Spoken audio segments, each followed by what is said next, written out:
वडापाव तर सर्वांनाच आवडतो, पण आज जुगाड रेसिपीमध्ये पाहणार आहोत उलटा वडापाव किंवा वडापाव कटलेट।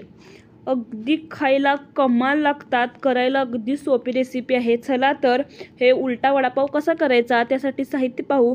ब्रेड घेतलेला आहे, जिरे, धने, आलं, लसूण, हिरवी मिरची, त्याचप्रमाणे लाल तिखट, मीठ, हळद, बटाटे उकडून घेतलेले आहेत, ब्रेड क्रम्स, त्याचप्रमाणे मैदा आणि कोथिंबीर, आणि इथे मी घेतलेला आहे केचप। इथे तुम्ही हिरवी चटणी वापरली तरी चालेल।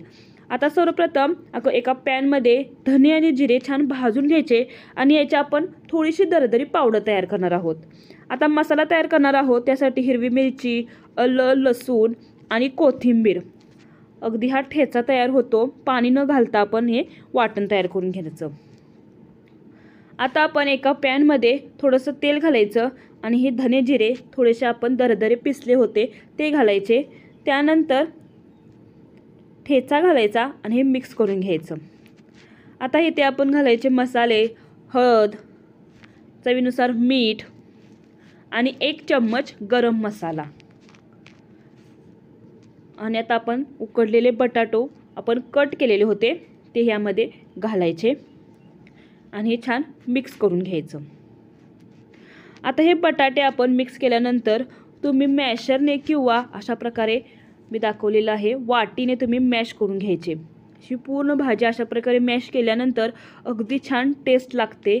त्यासाठी आपण पूर्ण हे एकजीव मिक्स करून घ्यायचं। अशा प्रकारे मॅशर नसेल तर वाटीने अशा प्रकारे मॅश केलं तरी चालेल।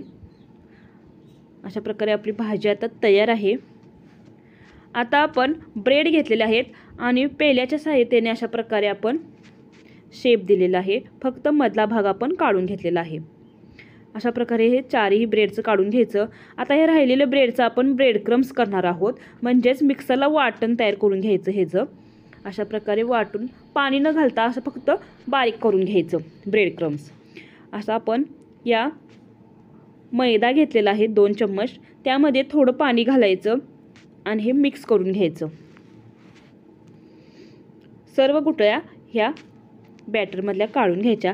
थोडंसं मीडियम पातळ ठेवायचं हे बॅटर अशा प्रकारे। आता आपण ब्रेडला केचप लावणार आहोत।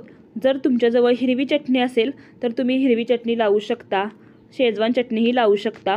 अशा प्रकारे केचप आणि बटाट्याचं जे मसाला होता ते घालायचा आणि अशा प्रकारे कोटिंग करून घ्यायचं। मैद्यामध्ये एकदा घालायचं, पुन्हा ब्रेड क्रम्समध्ये घालायचं। अशा प्रकारे कोटिंग करून घेणार आहोत।